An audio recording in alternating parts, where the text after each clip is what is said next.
एक बार जब सभी देवता भगवान गणेश की पूजा कर रहे थे, तो स्वर्ग के सबसे धनी निवासियों में से एक कुबेर ने गणेश के लिए एक भव्य भोज का आयोजन किया।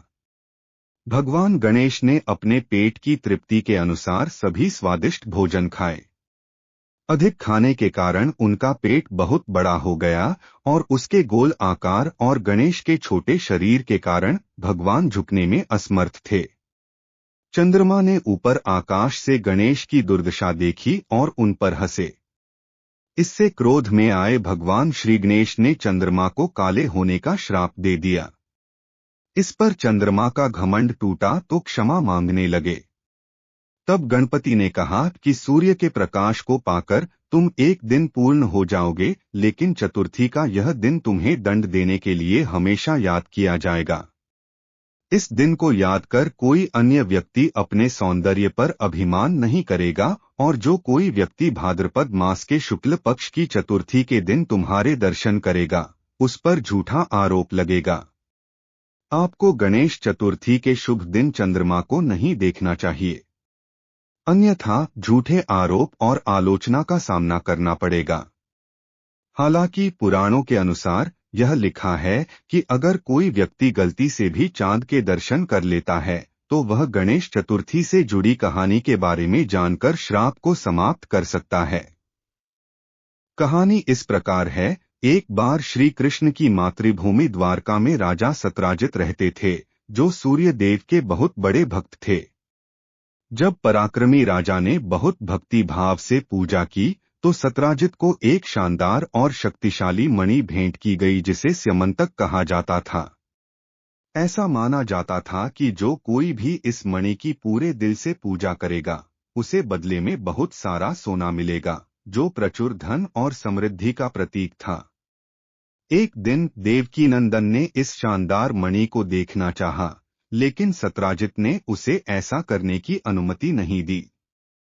सत्राजित ने यह मणि अपने देवघर में रखी थी। वहां से वह मणि पहनकर उनका भाई प्रसेनजित शिकार के लिए चला गया। जंगल में उसे और उसके घोड़े को एक सिंह ने मार दिया। उसने चमचमाती मणि को ताजा मांस समझकर कीमती मणि को गुफा में ले गया और मणि अपने पास रखी ली। सिंह के पास मणि देखकर जामवंत ने सिंह को मारकर मणि उससे ले ली और उस मणि को लेकर वे अपनी गुफा में चले गए, जहां उन्होंने इसको खिलौने के रूप में अपने पुत्र को दे। जब सत्राजित को अपने भाई की मृत्यु के बारे में पता चला, तो उसका संदेह कृष्ण पर गया।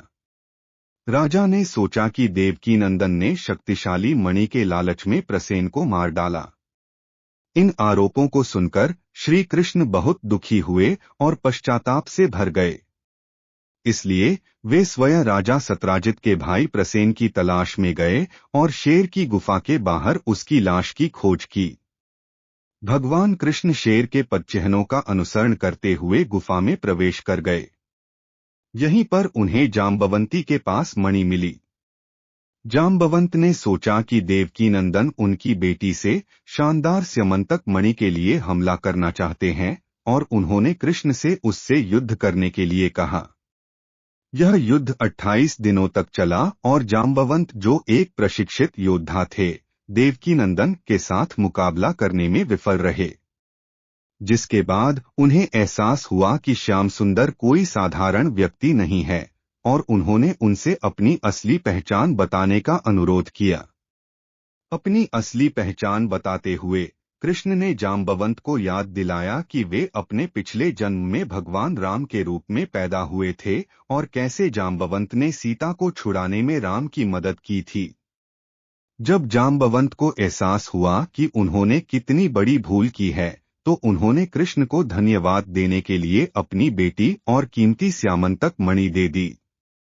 अपनी शादी के बाद देवकीनंदन राजा सत्राजित से मिलने गए और प्रसेन की लाश और मणि लौटा दी।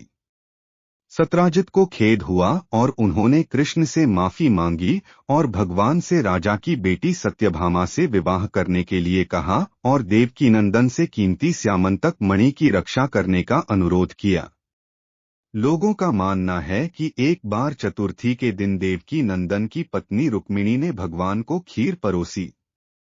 जब श्री कृष्ण स्वादिष्ट खीर का आनंद ले रहे थे तो उन्होंने गणेश द्वारा शापित अर्धगोलाकार चंद्रमा का प्रतिबिंब देख लिया था और इसी कारण भगवान कृष्ण को गणेश के श्राप का सामना करना पड़ा था। उन्हें इन आरोपों का सामना करना पड़ा। उस दिन से देवकीनंदन भगवान गणेश की पूजा करने लगे।